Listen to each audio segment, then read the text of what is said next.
தோழர்களே, நான் சில வாரங்களுக்கு முன்னாடி எங்களுடைய அரசியல் பிரிவை முன்வைச்சு மையக்குழு முடிவெடுத்த முழக்கங்களை ஒரு காணொளி மூலம் சொல்லியிருந்தேன். அதில் அந்த முழக்கங்கள் எதுக்கு மாற்றுன்னு சொல்லும்போது, போலி தமிழ் தேசியம், போலி திராவிடம், போலி தலித்தியம், போலி கம்யூனிசம், இதுக்கு மாற்று அந்த முழக்கங்கள் அப்படின்னு சொல்லியிருந்தேன். அது என்ன முழக்கங்கள் அப்படின்னு சொன்னால்,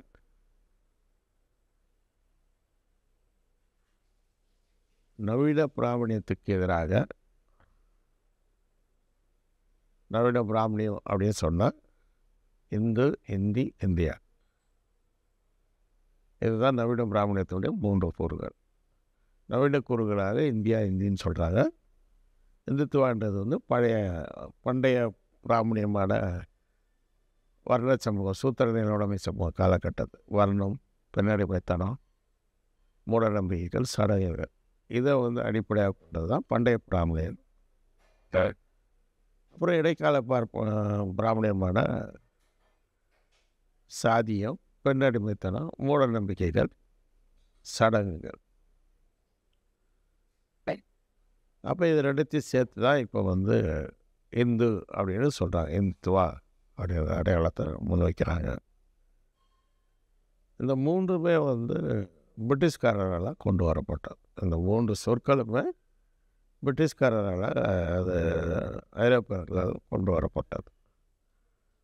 ஒன்று இந்து என்பது அவன் பதிவுக்கு பண்ணும்போது கிறித்துவர், இஸ்லாமியர் அல்லாதவர்களாக இந்துக்கள்னு பதிவு பண்ணான். அதுலேருந்து தான் இந்து என்ற சொல்லாடலை கொண்டு வரப்பட்டான். இந்து என்ற சொல்லாடல் கூட அந்த இந்துஸ்தானிலேருந்து கூட எடுத்துருக்கலாம். ஏன்னா இஸ்லாமியர்கள் அவங்களாம் அந்த பக்கம் அந்த சிந்துன்றதை இந்துன்னு சொல்லி அந்த மருவி தான் அது சிந்துன்றதை இந்துன்னு சொல்லி மருந்தான் இந்துஸ்தானி. அப்போ இஸ்லாமியர்கள் இந்துஸ்தான் அப்படின்னு சொன்னதை கூட அதிலேருந்து கூட அவன் இந்துன்னு எடுத்துருக்கலாம். ஆனால் அவன் தான் இந்துன்னு ஒரு பதிவை கொண்டு வரான். எல்லாரும் இந்து அப்படின்னு சொல்லி. அதே போல் இந்தின்றது கில்க்ரைஸ்ட் அப்படின்ற ஒரு இவர் நிறைய பேர் பிராமணர்களுடைய உதவியோடு ஏற்கனவே இந்த இந்துஸ்தானி மொழியில் இருக்கக்கூடிய உருது சொற்களை நீக்கி சமஸ்கிருத சொற்களையும் சில கரிமொழி என்ற ஒரு சிறு மக்கள், வடப்பகுதியில் இருக்கக்கூடிய மக்கள் அந்த மொழிகள் இருக்கக்கூடிய சொற்களையும் சேர்த்து இந்தின்ற ஒரு செயற்கை மொழி உருவாக்கப்படுது. அது மட்டும் இல்லாமல் ஏற்கனவே இங்கே இருக்கிற பகுதியை இந்தியா அப்படின்னு அந்த கம்பெனிகள் சொல்லியிருந்தாங்க. கிழக்கிந்திய கம்பெனிகள், ஐரோப்பிய கிழக்கு இந்தியான்ற பேரை தான் அவங்க சொல்லியிருந்தாங்க. இந்த 3மே அவங்க வச்ச பேர் தான். ஆனால் இந்த 3 தான் அவன் எடுத்துக்கிறான். பிரிட்டிஷ்காரன் இது எதுவும் தேவையில்லை, எனக்கு காலனி அடையாளங்கள் இருக்கக்கூடாது அப்படின்னு சொல்லி பண்டைய சனாதன விஷயங்களை கொண்டு வரக்கூடிய ஆர்எஸ்எஸ் கும்பல் ஐரோப்பியர்களால் முன்வைக்கப்பட்ட இந்தியா, இந்து, இப்போ இந்தியா கூட பாரத்னு மாற்றுறாங்க, அது வேறு. இந்து, இந்தி அப்படின்ற சொல்லாடல்களை அவங்க பிரிட்டிஷ்காரன் கொடுத்ததை பயன்படுத்தணும். இதுக்கு மாற்றாக தான் இதை தான் நவீன பிராமணியம்னு சொல்கிறோம். இதன் அடிப்படையில் தான் இன்றைக்கி பாசிசம், பிஜேபி பாசிசம் இன்றைக்கி கட்டையில் உட்காந்துருக்குது. இந்த 3 இது தான் முன்கொண்டு போகுது அப்படின்னு தான் நம்ம சொல்கிறேன். அதை இந்தி பேரினவாதம், இந்து பேரினவாதம், அப்புறம் இந்தியா என்ற ஒரு இதை ஒரே நாடு ஒரே ஒரு இதை கட்டமைப்பு கொண்டு வரோம். அப்போ இதுக்கு எதிராக தான் நம்ம என்ன சொல்கிறோம், அந்த கருத்தியல் ரீதியாக அந்த நவீன பிராமணியம் என்ற கருத்தியலுக்கு எதிராக நாம் தமிழ் தேசியம் என்பதை முன்வைக்கிறோம். இது தொடர்ந்து நாம் வச்சுட்டு வரக்கூடிய முழக்கம் தான் தமிழ் தேசியம், நவீன பிராமணியம் அப்படின்றத நாம் கொண்டு வர கிட்டத்தட்ட 10 ஆண்டுகளாக இந்த முழக்கத்தை இதுக்கு எதிரான இந்த முழக்கத்தை கொண்டு போயிட்டுருக்கோம். அடுத்து வந்து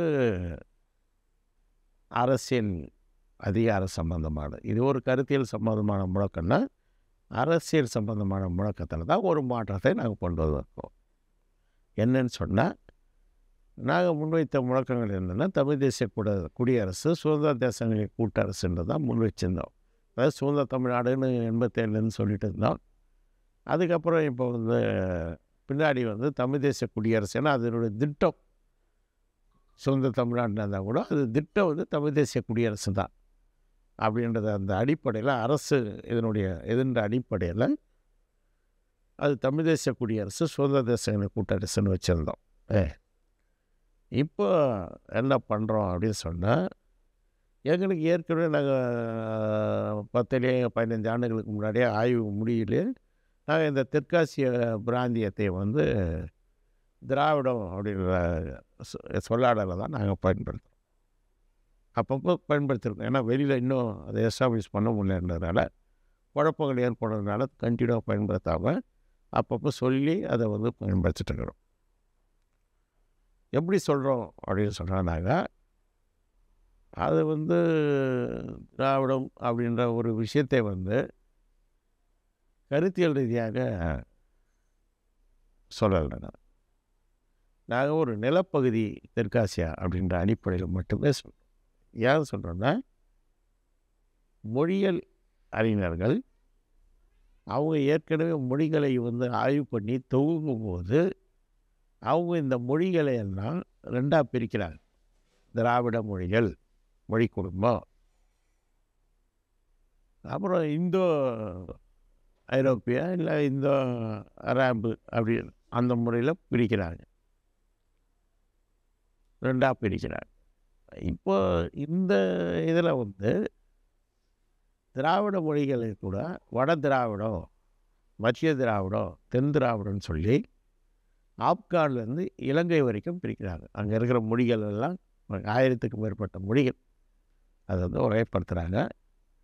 அந்த மொழிகள் உடைய பகுதியாக தான், நிலப்பகுதியாக தான் இந்த தெற்காசியா இருக்குது. அதனால் நாங்கள் ஏற்கனவே சொல்லிட்டு தான் இருந்தோம். ஆனால் அதை இப்போ அரசியல் முழக்கமாக மாற்றுறோம். என்ன அரசியல் முழக்கமாக மாற்றுறோன்னா, தமிழ் தேசிய குடியரசு, திராவிட கூட்டரசு அப்படின்னு மாற்றுறோம். ஏன் அந்த திராவிடத்தை வந்து அங்கே முன்வைக்கிறோம் அப்படின்னு சொன்னால், இவனுங்க வந்து சமீபத்தில் மிக தீவிரமாக இந்தியா என்ற சொல்லை நீக்கி பாரத் என்ற சொல்லை கொண்டு வரதுக்கு கடும் செயல்பாட்டில் இறங்கியிருக்காங்க. நடைமுறைப்படுத்திட்டு இருக்கிறாங்க. முழுமையாக நடைமுறைப்படுத்துகிறாங்க பாரத் என்ற சொல்லை. இங்கிலீஷில் கூட முன்னா எப்படி பண்ணுவாங்கன்னா, பாரத்துன்னு ஹிந்தியில் சொல்லுவான், இங்கிலீஷில் சொல்லும்போது இந்தியான்னு சொல்லுவான். அப்படிலாம் சொல்கிறதில்லை. இப்போ இந்தியா இங்கிலீஷில் கூட பாரத் தான் பேசுவான். இங்கிலீஷில் பேசுகிறவங்க கூட பாரத் தான் பேசுவோம். மோகன் பகவத்து கூட ஒரு மாதம் முன்னாடி நாம் வந்து இந்தியான்ற சொல்லையே பயன்படுத்தக்கூடாது, முற்றிலுமாக அதை நீக்கிடணும், நீக்கிட்டு பாரத் என்ற சொல்லை தான் நம்ம பயன்படுத்தணும் அப்படின்றது தான் அவர் வந்து வலியுறுத்தியிருக்கு. மோகன் பகவத் வலியுறுத்தி. அப்போ நாம் என்ன முன்வைக்கிறோம்னு சொன்னால், அப்போ அங்கே அதை வந்து வைக்கணும் அப்படின்னு சொல்லும்போது சொல்கிறோம். அடுத்தது இந்த ஒரு மாற்றம் தான். அடுத்தது வந்து பொருளாதார விஷயங்கள் வந்து எந்த மாற்றமும் பழையது தான். அதாவது தமிழ் தேசிய பொருளாதாரத்தை கட்டமைப்போம், தாராளமயம், உலகமயம், தனியார் மயத்தை எதிர்ப்போம் அப்படின்றது தான் அடுத்த இது பொருளாதார முழக்கம். இந்த 3 முழக்கங்களில் எப்பவுமே நாங்கள் வச்சிட்ருக்குறோம் 10 ஆண்டுகள். இதில் இந்த 2வது முழக்கத்தை மாற்றணும். அதில் தான் வந்து நிறையா இது வந்தது. அதை வந்து முழக்கமாக போடும்போது தோழர்கள் அதை பிரித்து போடணும்னு சொல்லும்போது போட்டாங்க. அதாவது என்னென்னா, திராவிட தேசம் அல்ல, தமிழ் தேசிய குடியரசு,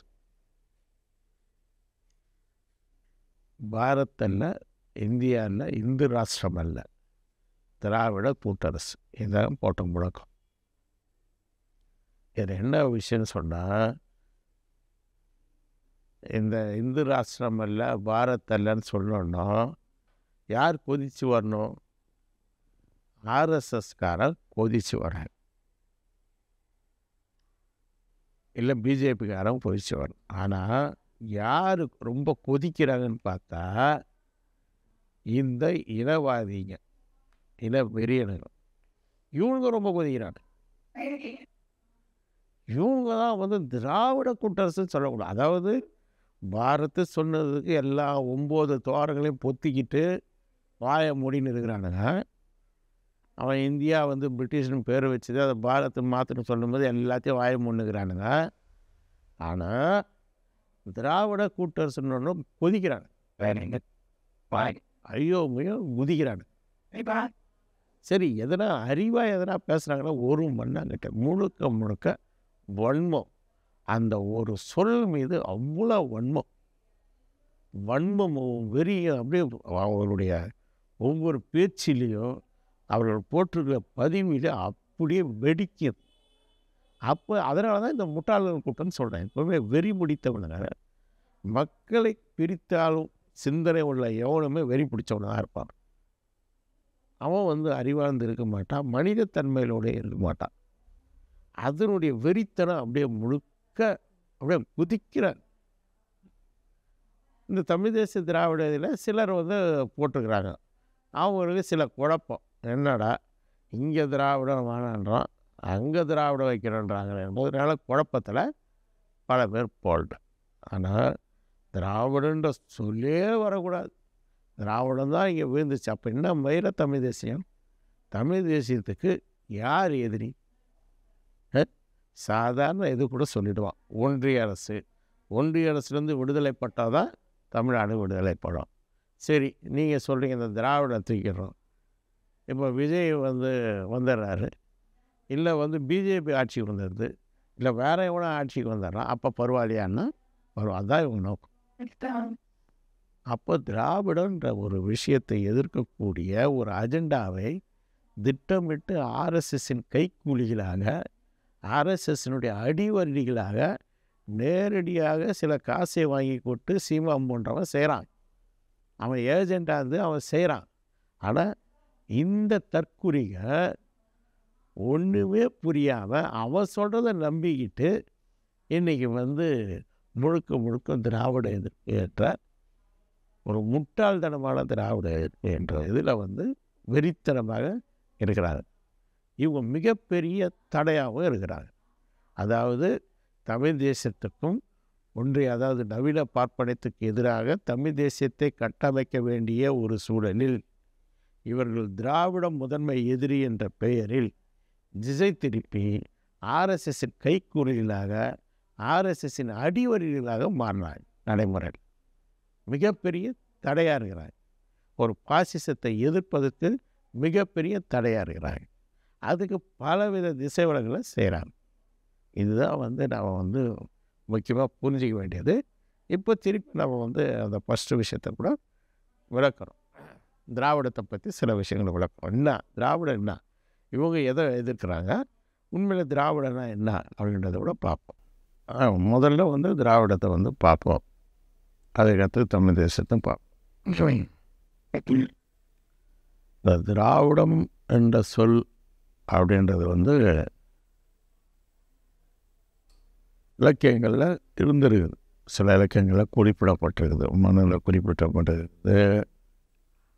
நம்ம ஆதி சங்கராச்சாரிய திராவிட சிசுன்னு சொல்லி திருஞான சம்பந்தர் திட்டிருக்காரு. அப்படி சில இதில் வந்து இருந்திருக்கு.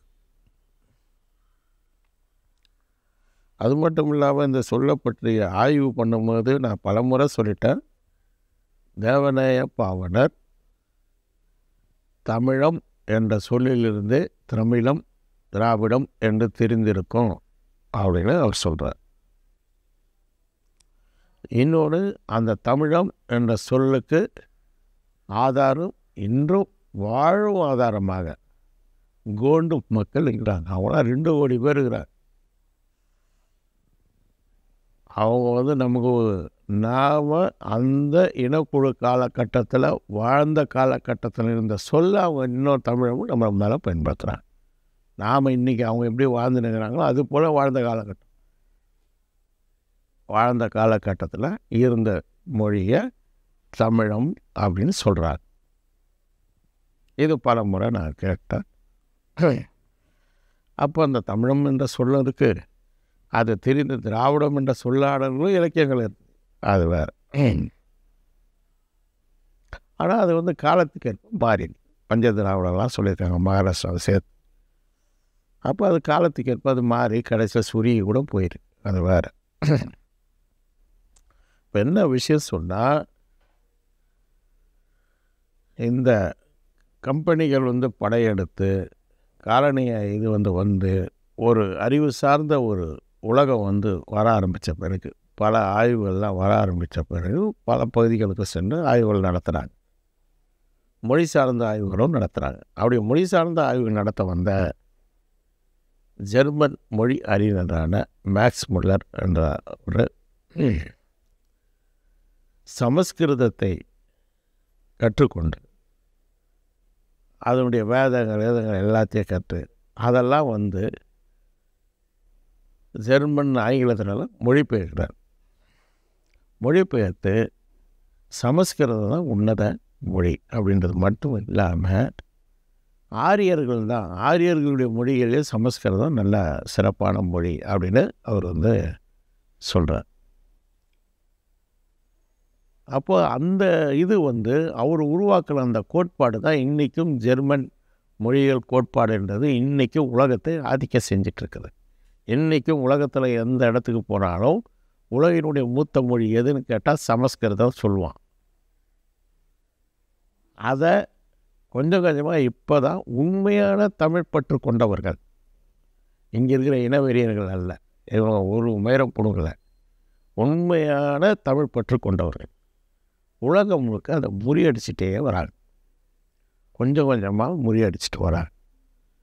இல்லை, உலகத்தில் வந்து ஃபஸ்ட்டு உருவான மொழினா நம்ம இங்கே சொல்கிறது வந்து காட்டு மிராண்டி காலத்தில் பேசினதல்ல. இந்த முட்டாள்கள் புரிந்து கொள்ள வேண்டியது அது அல்ல.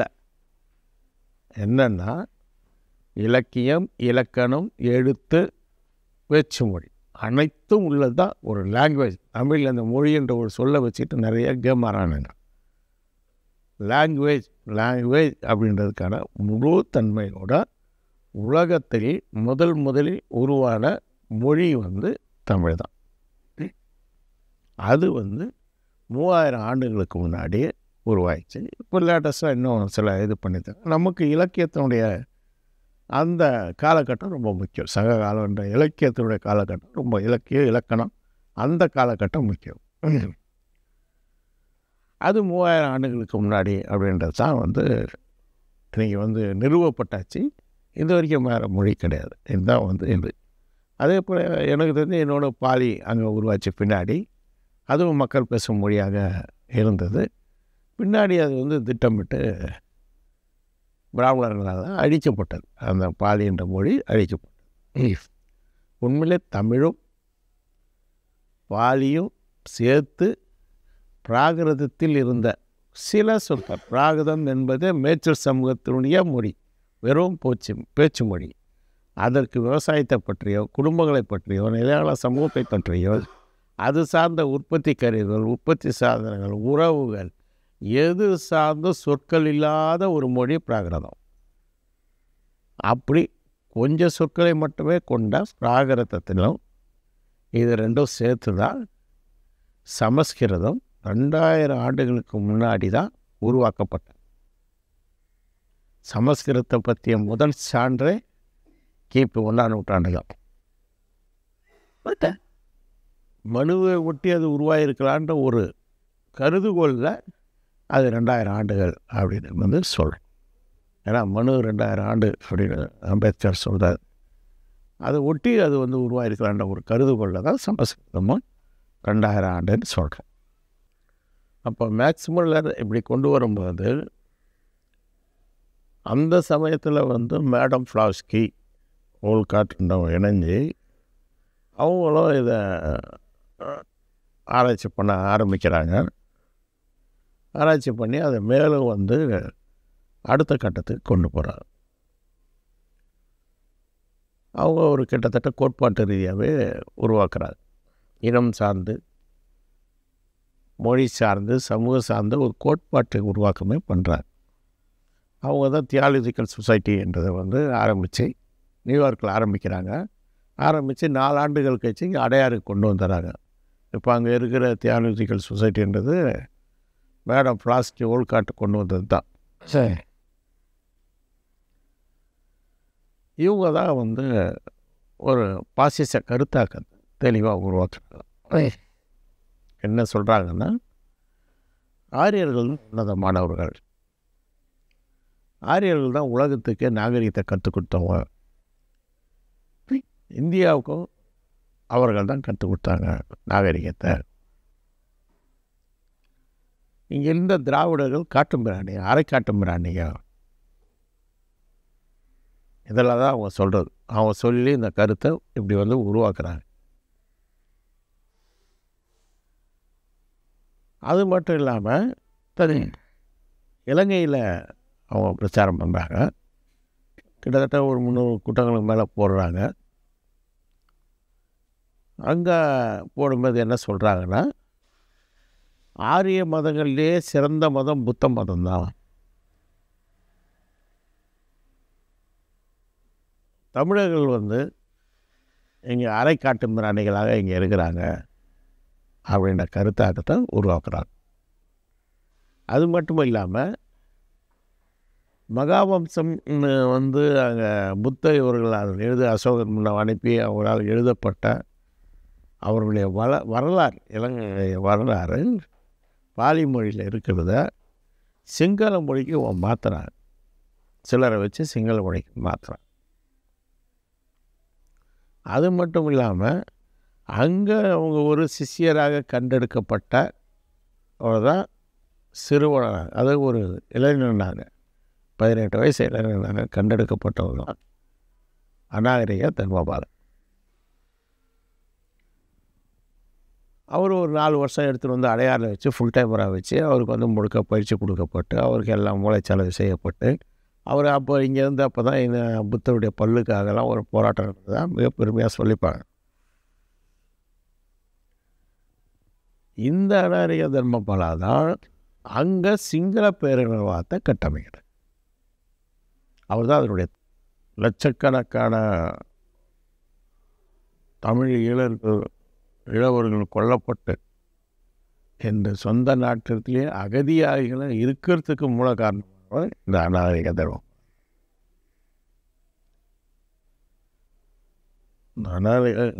இந்த அநாகரிக தர்மபாலா அவங்க அண்ணனும் டிசில்வா குடும்பமும்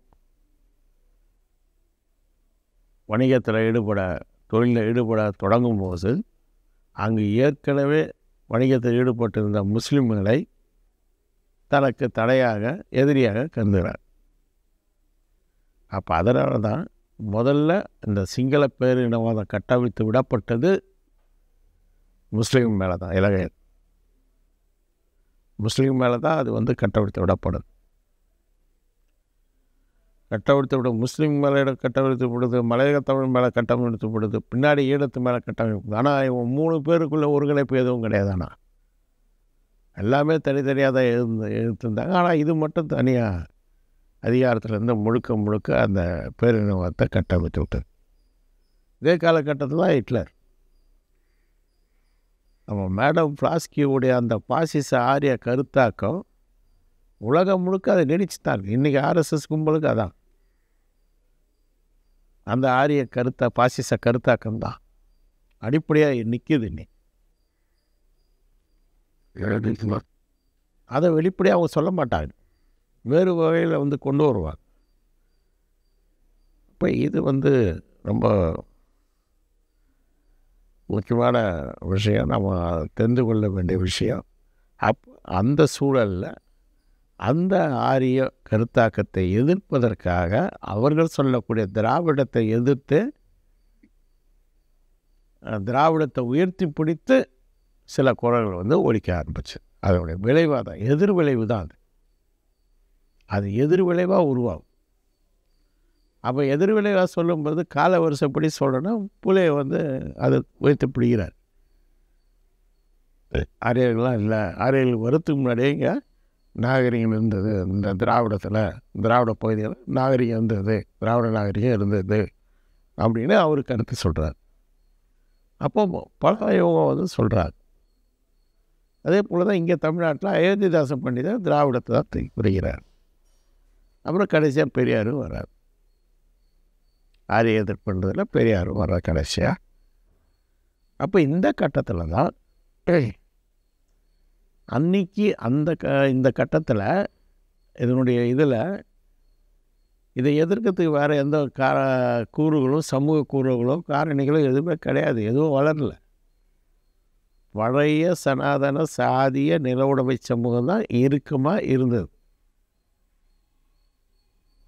அதனால் அவங்களுடைய கருத்தாக்கமாக சொன்ன திராவிடத்தை உயர்த்தி பிடித்து ஓரளவு முன்னுக்கு படித்து முன்னுக்கு வந்து முதல் தலைமுறைகளை சேர்ந்தவங்க, இரண்டாம் தலைமுறையில் சேர்ந்தவங்க இந்த எதிர்ப்பு காட்சாங்க. அடுத்து அந்த கல்வி முறையில் ஒரு கணிசமான எண்ணிக்கையில் இந்திய துணைக்கண்டம் முழுக்க ஒரு நடுத்தரவகம் படித்து வரும்போது அது தன்னுடைய தாய்மொழி, அது சார்ந்த முன்வைப்புகள், முக்கியத்துவம் இதெல்லாம் முன்வைக்க ஆரம்பிக்குது. பத்திரிகைகள், நிறைய பத்திரிகைகள் வருது தமிழ்நாட்டில், பெங்காலில், பஞ்சாபு, மகாராஷ்டிரா அப்படி வளர்ந்த பகுதிகளில் நிறைய அந்தந்த தாய்மொழிகளில் பத்திரிகைகள் வர ஆரம்பிக்குது. அப்போது அதுக்கான ஒரு மொழி சார்ந்த அபிலாஷைகள்னு சொல்லுவாங்க. அது வந்து நிறைய வேகம் பெறுது. அது ஒரு வகையான நடுத்தர வேகம் பெறுது. அதில் சில இதுக்கு எதிரான பிரிட்டிஷ் பொருளாதாரத்துக்கு எதிரான ஒரு தேசிய பொருளாதாரத்தை கட்டமைத்துக்கான சில முயற்சிகள் நடந்தாலும் அது குறிப்பிடத்தக்க அளவுக்கு வீரியமாக ஒரு போராட்டமாக வளர்த்தெடுத்து செஞ்சு வருகின்றவர் கவனிக்கத்தக்கவராக இந்திய வரலாற்றில் மாறினவர் வ.உ. சிதம்பரனார். கப்பலோட்டியின் தமிழன் சொல்லக்கூடிய வ.உ. சிதம்பரனார் தான் அதை வந்து கட்டமைக்கிறார். அப்போ இந்த காலகட்டத்தில் தான் இவங்க வளர்ந்தோன்னா அப்போ அதுக்கான ஒரு தேசிய கூறுக்கான கருத்துக்கள் வருது. இன்னொன்று தேசியம்னா என்னன்றது கூட தெரிஞ்சுக்கிறாங்க. எப்படி தெரிஞ்சுக்கிறாங்கன்னா, அறிவார்ந்து அன்றைக்கி ரஷ்ய புரட்சி நடந்து முடிக்குது, சோவியத் புரட்சி முடிஞ்சு அப்போ தேசிய சுயநிர்ணய உரிமை, தேசிய இனங்களுடைய ஒன்றியம், ஒவ்வொரு தேசிய இனங்களும் தனி குடியரசுகளை அமைச்சிக்குது. இதெல்லாம் வந்து ஒரு இறையாண்மை கொண்ட பிரிந்து போகும் உரிமையோடு கொண்ட ஒரு அரசுகளை அமைச்சிக்குது அப்படின்றதெல்லாம் அன்றைக்கி படிக்கிறாங்க. அப்போது அந்த படித்த நடுத்தர வர்க்கத்தில் மத்தியில் அந்த கருத்தாக்கள் மேலும். அப்போது ஆந்திராவிலேருந்து மாநில கோரிக்கைகளும் மேலும்.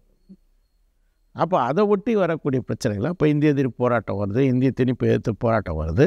அப்போ அதை எதிர்த்த இதில் தான் இவங்க என்ன பண்ணுறாங்கன்னு சொன்னால், தமிழர்கள் பெரியார் எல்லாம் கலந்துக்கும்போது தமிழ்நாடு தமிழருக்கு என்ற முழக்கம் அவங்க முன் வச்சு பெரியாரால் அறிவிக்கப்படுது 35. அப்போது ஒரு தேசிய முழக்கமாக அது வருது. அதுக்கு முன்னாடியே கம்யூனிஸ்ட் கட்சி வந்து தேசிய இனங்களுடைய அதை சோவியத்தை பார்த்து 20லேருந்தே வந்து அது அந்த கருத்தாக்கத்தை முன்வைக்கிறாங்க. தேசிய இனங்களின் சுயநிர்ணய உரிமை, ஒரு ஒன்றியத்தை வந்து நம்ம அமைக்கணும், தேசிய இனங்களுடைய ஒன்றியத்தை அமைக்கணும் அப்படின்னு சொல்கிறாங்க. இந்த கோரிக்கைகள் எழ ஆரம்பித்தோம். அது அப்போது அது வரைக்கும் ஒரு திராவிடம் என்ற தேவை ஆரியத்தை எதிர்க்கிறதுக்கு உருவாகி வந்த அந்த கருத்தாக்கம் அதிலிருந்து அதனுடைய கருவிலிருந்து அடுத்த கட்டமாக ஒரு தமிழ் தேசியன்றது வந்து உருவாகி அது வந்து அது ஒரு மாறுற கட்டம் இருக்குல்ல, ஒரு டிரான்ஸ்ஃபர் கட்டம். வேறு மாநிலங்கள் கோரிக்கை முன்னுக்கு வந்துடுது, தேசிய சுயநிர்ணய கோரிக்கை பின்னுக்கு தள்ளப்படுது, மாநிலங்கள் வந்து பிரிக்கப்பட்டு அதை ஒட்டிய நடந்த மாநாட்டில் 56 பிரிக்கும்போது அப்போது ஆதித்யநாத் கூட்டிய மாநாட்டில் தான் பெரியார் வந்து அந்த கருத்தாக்கத்தை முன்வைக்கிறார், திட்டவட்டமாக முன்வைக்கிறார். அதாவது அவங்களாம் பிரிஞ்சு போயிட்டாங்க, இனிமேல் யாரும் வந்து நமக்கு தேவையில்லை, இப்போது வந்து நம்ம திராவிட நாடு கோரிக்கைகள்லாம் தேவை கிடையாது, நாம் வந்து சுதந்திர தமிழ்நாடு கோரிக்கையை முன் வச்சு நாம் வந்து போராட வேண்டிய தேவை இருக்குது அப்படின்றத, சுதந்திர தமிழ்நாடு ஏன் அப்படின்றத தலைப்பில் அது பேசுகிறாரு. அது ஒரு வெளியில் கூட இருக்குது. அதுக்கப்புறம் திராவிட கழகம் வந்து முழுக்க தமிழ்நாடு சொல்லடா, தலைநிமிர்ந்து இல்லடா, தமிழ்நாடு தமிழருக்கே அப்படின்ற இதை வந்து பிரச்சாரம் பட்டி தொட்டிலாம் போகிறாங்க. அதை ஒட்டி ஒரு இது வந்து வருது. சரி, இதை இன்னும் கூட விரிவாக பின்னாடி பார்த்துக்கலாம். தமிழ் தேசியத்தை பற்றி பேசும்போது பேசுகிறான். எது தமிழ் தேசியம்? அப்போ இதுதான் விஷயம். அப்போது அதனுடைய திராவிடம் என்றதனுடைய முற்போக்கு பாத்திரம் முடிஞ்சு பெரியாரே தமிழ்நாடு தமிழருக்கு என்ற முழக்கத்தை கொண்டு போகிறார். அதான் விஷயம். ஆனால் இங்கே திமுக என்ன பண்ணுதுன்னா, உருவான திமுக அரசியல் கட்சியாக அது ஏற்கனவே இருந்த பெரியார் கொள்கைகளெல்லாம் அது வந்து ஒரு சமரசத்துக்கு உட்படுத்து. ஒன்றே குலம் ஒருவனே தேவன், அப்புறம் வந்து இதை பெரியார் வந்து கைவிட்ட திராவிட நாடு கோரிக்கை அது தொடர்ந்து கொண்டு போகுது. திராவிட நாடு திராவரிசை அப்படின்னு சொல்லும்போது அது மீது வந்து தாக்குதல் தொடுக்கப்படும் போது அது பின்வாங்கி அப்புறம் வந்து மாநில சுயாட்சி கோரிக்கை அதை வந்து முன்வைக்கிறாங்க. இதுதான் வந்து நடக்குது. அதுக்கப்புறம் வந்து சுருங்கி சமூக நீதி, இடஒதுக்கீடு, இதுதான் திராவிட கொள்கை அப்படிங்கிற வந்து கொண்டு வந்துடுறாங்க. அதுக்கப்புறம் சீர்திருத்தங்கள் கொண்டு வராங்க. இந்த சீர்திருத்தங்கள் இதெல்லாம் வந்து திராவிட மாடல் அப்படின்ட்டு அதை கொண்டு வராங்க. அது மட்டும் இல்லாமல் முதல்ல அதுக்கு அடிப்படையாக அவங்க சொல்கிறது திராவிட இனம் அப்படின்னு சொல்கிறாங்க. அதான் விஷயம். நாம் வந்து திராவிட இனம் பேசுறது தமிழ் மொழி இப்படின்னு ஒரு தவறான ஒரு கருத்தாக்கத்தை எப்படி வந்து அவங்க வந்து இந்தியான்ற ஒரு இதை வந்து கட்டமைக்கிறாங்களோ அது போல் இவங்க திராவிடன்னு இங்கே இருக்கிற தமிழ்நாட்டை சேர்ந்த தென்னிந்தியாவை சேர்ந்த முதலாளிகளுக்கு, பெரும் முதலாளிகளுக்கான ஒரு முழக்கம், ஒரு நலன் அது. அதை வந்து அவங்க கட்டமைக்கிறாங்க. அது முதல்லேருந்தே அப்படி தான். முதல்ல தென்னிந்தியாவுக்காக அது வச்சாங்க திராவிடன்றதை. தென்னிந்தியாவை வந்து சுரண்டுவதற்காக, தென்னிந்தியாவை தன்னுடைய கட்டுப்பாட்டில் கொண்டு வரணுன்றதுக்காக தமிழ்நாட்டை சேர்ந்த பெரும் முதலாளிகளால் முன்வைக்கப்பட்ட அந்த முழக்கம் இப்போது அதை வந்து தொடர்ந்து கொண்டே இருக்கிறாங்க. அது ஏதோ ஒரு வகையில் முதலாளிகள்னாவும் பார்கெயின் பண்ணுறதுக்காகவும் அங்கே இருக்கக்கூடிய வந்து மையப்படுத்துறதுல இருக்கக்கூடிய மிகப்பெரிய இந்திய பெரும் முதலாளிகளோட பார்கெயின் பண்ணுறதுக்காக இந்த இதை வந்து எப்போவுமே வந்து இவங்க வந்து முன் வச்சிட்ருக்குறாங்க. இந்த முதலாளிகளுடைய நலனுக்காக முன் வச்சிட்ருக்காங்க. அப்போ இதுக்கான ஒரு தவறான ஒரு விளக்கத்தையும் அவங்க தராங்க. ஆனால் உண்மை என்ன அப்படின்னு சொன்னால், ஒன்று திராவிட மாடல் அவங்க வந்து சொல்கிறதுல வந்து உண்மையிலே வந்து அவங்க சுருங்கி இருக்கிறது வந்து வெறும் இடஒதுக்கீடு, அவ்வளோதான். சமூக நீதினு சொல்லிக்கிறாங்க. சமூக நீதின்றது ஒரு பெரிய கருத்தாக்கலாம் கிடையாது. அது சமூக ஜனநாயகத்தினுடைய ஒரு சிறு இது, அவ்வளோதான். சமூக ஜனநாயகன்றது இன்றைக்கி மாற வேண்டிய மாற்றம், அதுதான் அடிப்படையானது. இன்றைக்கி சமூக ஜனநாயகம் ஒட்டுமொத்தமாக மாற்றப்பட வேண்டிய விஷயங்களை சொல்கிறது தான் சமூக ஜனநாயகம். ஆனால் சமூக நீதின்னு அதில் வந்து ஒரு சுருக்கி அதை வந்து அதுதான் வந்து திராவிடம் அப்படின்ற ஒரு இதுக்கு வந்து கொண்டு வந்து நிறுத்திருக்காங்க. ஆனால் உண்மையிலே அதெல்லாம் செய்கிறாங்களான்னா அதெல்லாம் வந்து செய்யலை. சாதி ஒழிப்பை வந்து செய்யலை, மூடநம்பிக்கைகள் ஒழிப்பை செய்யலை, எதுவுமே செய்யலை. அதுதான் உண்மை. அது மட்டும் இல்லாமல் இவங்க திராவிட மாடல் சொன்ன சீர்திருத்தங்கள் எந்த அடிப்படையில் செய்யப்பட்டதுன்னு பார்த்தோம்னா எல்லாமே நக்சலைட்டுகள் அபாயன்ற அடிப்படையிலையும் கம்யூனிஸ்ட் கட்சிகள் போராடிய பகுதியிலிருந்து தான் நடந்தது. இந்தியாவில் நடந்த மிகப்பெரிய மாற்றங்கள் 50கள் வரைக்கும், 50 தொடக்கங்கள் வரைக்கும் கம்யூனிஸ்ட் கட்சியினுடைய போராட்டங்கள் தடை செய்யப்படுற வரைக்கும் அதனுடைய விளைவாக சில சீர்திருத்தங்களும், அதுக்கு பிறகு நக்சலைட் அமைப்பு உருவானோன்னா அந்த அபாயத்திலேருந்து ஜெயலலிதா இந்திரா காந்தி கொண்டு வந்த 20 அம்ச திட்டம், வறுமை ஒழிப்பு, இதை சொல்லி தான் அவங்க சொல்கிறாங்க. நக்சலைட்டுகள் வறுமைகளை பயன்படுத்துகிறாங்க, அதனால் நக்சலைட் இயக்கத்தை சேர்றாங்க, அவங்க கல்வி அறிவை வளப்படுத்தணும், இதான் அவங்க முன் வைக்கிறாங்க. அப்படி தான் கருணாநிதி இங்கே முன் வச்சது. நக்சலைட்டுகள் வந்து வறுமையை பயன்படுத்தி வராங்க, அப்போ நாம் அதை ஒழிக்கணும், நாம் வந்து கல்வியை மேம்படுத்தணும் சொல்லி தான் நக்சலைட்டுகள் அபாயம்னு சொல்லி எழுதின சுற்றறிக்கைகள் மூலம் மாற்றப்பட்ட சீர்திருத்தங்கள் தான் இதெல்லாம். அது எம்ஜிஆரும் தொடர்ந்தார். கடைசியாக ஜெயலலிதா கந்து வட்டி சட்டம் கொண்டு வர வரைக்கும் நக்சலைட்டுகள் தான். அப்போது கந்து வட்டிக்காக நக்சலைட்டுகள் பின்னாடி போகிறாங்கன்னு கந்து வட்டி சட்டத்தை கொண்டு வந்தார்.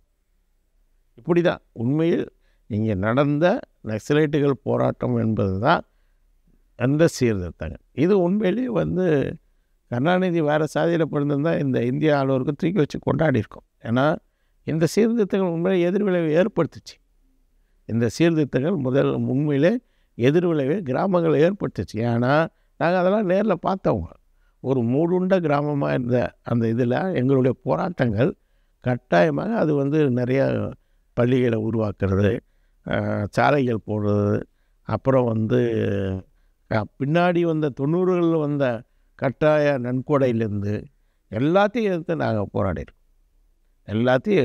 போராடியிருக்கோம். அதே போல் ஆரம்ப கல்வி முதல் ஆராய்ச்சி கல்வி இன்றைக்கி தூக்கி வச்சுக்கிட்டு காப்பி அடிச்சுக்கு சீமா பண்ணிட்டு இருக்கிற எல்லாமே எங்களுடைய இது தான். அப்போ நாங்கள் முன் வச்சு தான் இலவச கல்வி, தாய்மொழி கல்வின்னு இந்தியாவிலே முதல் வச்ச முழக்கங்கள் நக்சலைட்டுக்கு தான். 70களே வச்சுட்டாங்க. ஆந்திராவிலாம் 70களே வச்சுட்டாங்க. நாங்கள் இங்கே 80 தொடக்கத்தில் மாணவர் சங்கம் ஆரம்பிக்கும் போது நாங்கள் முன் வச்சோம். அப்போது இங்கே இந்த இதுக்கு எதிர்விளைவாக இவங்க செய்யக்கூடிய சீர்திருத்தங்களை இவர்கள் திராவிட மாடல் அப்படின்னு சொல்கிறாங்க. அதான் வந்து இது முதலாளித்தத்தை காப்பாற்றுறதுக்காக வைக்கிறது. இது ஒன்றும் இல்லை. இது வந்து ஐரோப்பிய நாட்டில் எடுத்துக்கிட்டிங்கன்னா எல்லாமே பண்ணுறாங்க. கல்வி இலவசம், சுகாதார இலவசம், முதியோர்களுக்கு வந்து பாதுகாப்பு, வேலை இல்லாத காலகட்டங்களில் ஸ்டைஃபண்டு, இது எல்லாமே இங்கே செய்கிறாங்க. இதெல்லாம் எங்கே சோவியத்திலேருந்து காப்பி அடித்தது. இலவசம் சொல்லக்கூடிய அனைத்தும் சோசியலிசத்தினுடைய வடிவங்கள், சோசியலிசத்தினுடைய சீர்திருத்தங்களும் வடிவங்களும் தான் அது. அரசு எடுத்துக்கொள்ளக்கூடிய ஒவ்வொரு விஷயமும் அது சோசியலிசம். முழுக்க தனியார் செய்கிறது அமெரிக்கா போலன்றது தான். அமெரிக்கா கூட முழுமையாக கிடையாது. செய்கிறது என்பது தான் முதலாளி. ஆனால் கேன்ஸின் முதல் உலக ஒரு காலகட்டத்திலே வந்த பிரச்சனைகளை பற்றி கீன்ஸின் ஒரு அறிஞர் வந்து அதை உருவாக்குறார் தியரியை. நாம் ஏன்னா 27 வந்து மிகப்பெரிய சரிவு வருது. அந்த சரிவுக்கு அப்புறம் இன்னும் வரல. 1927 வந்த சரிவுக்கு அப்புறம் இன்னும் அந்த முதலாளித்துவம் பழைய நிலையை அடையலை. அப்போ அவர் சொல்கிறாரு, நாம் நெருக்கடிகளை தீர்த்து கொள்வதற்காக அவர் சோசியலிச மாடலை பார்க்குறார். அதுலேருந்து அவர் என்ன சொல்கிறாரு, அரசு தலையிடணும், அரசு தலையிட்டு முதலாளிகளுக்கான உதவிகளை செய்யணும் அப்படின்னு சொல்கிறார். முதலாளிகளுக்கான உதவியை வந்து செய்யணும் அப்படின்னு சொல்லும்போது தான் அதுக்கப்புறம் உருவானது தான் அரசு தலையீடு, அரசு மூலதனங்கள். ஏன்னா இவங்க நஷ்டமாக ஒரு துறை போகுதுன்னு வச்சுக்கோங்க, அரசு எடுத்துப்பாங்க, லாபமாக்கி அது லாபமாக ஓடும்போது திருப்பி தனியார்கிட்ட கொடுப்பாங்க. அதுபோல் பார்த்தீங்கன்னா லண்டனில் இருக்கக்கூடிய ரயில்வே வானொலியெலாம் பார்த்திங்கன்னா பல முறை மாறி வந்திருக்கு.